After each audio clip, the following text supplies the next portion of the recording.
It's a very exciting time, and it is also a very scary time. So you're getting two versions of the world. You're getting this dystopic version by a lot of people, which we're buying into because it's so scary. You get hypnotized by it, whether it's Black Mirror or it's The Handmaid's Tale. In a way, it's a warning, but it also, in my opinion, sometimes just scares us so much we think we can't do anything. So I much rather look at the utopian version, which is that technology is powerful, but we can use it to change. We can actually use it to empower and do things that we love. I think it's true that work is going to be an issue in the future, the next 10 to 15 years. This is a fact. 50% of the jobs that are right now that exist will not exist. What will happen to those people? What will they do?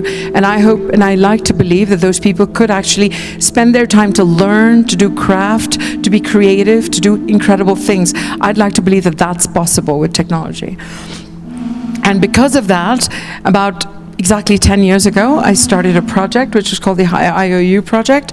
And the idea with IOU was to try and experiment. I wanted to experiment to see all these ideas that I had in my head. Was it really possible to put them to work? And we took the idea of work being valued by quantity to the idea of work being valued by quality, which is what I think we're living in right now. And the interesting part is that the young people are changing. They don't think the way we used to think before. Today, the brand is not Chanel or Dior, the brand is them. You look at it, it's the selfie generation, right? It's about them. So they have become the brand. And that's an interesting thing. It could scare us, but at the same time, it's also interesting, which means they have to find their individual voice and have an opinion and maybe stand for something, even though I know a lot of them will just be copying the influencers. But I do believe that it makes you search for something and try and be as authentic as possible. And these consumers, these new consumers, they're really changing the market. They are changing the way the companies behave towards them. So it's a real opportunity because every single one of you has a phone in your pocket and you're being watched.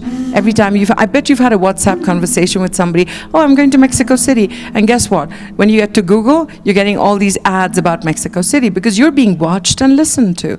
So if we are being watched and listened to, why don't we tell them what we really want?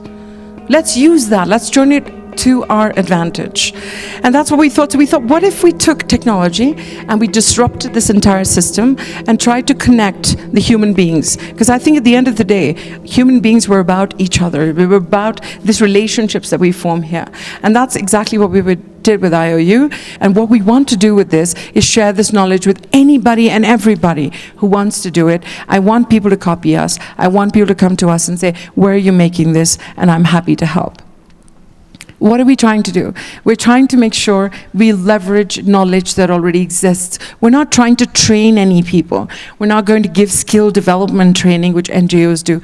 We want to already celebrate what already exists in the market. That's what what this is about.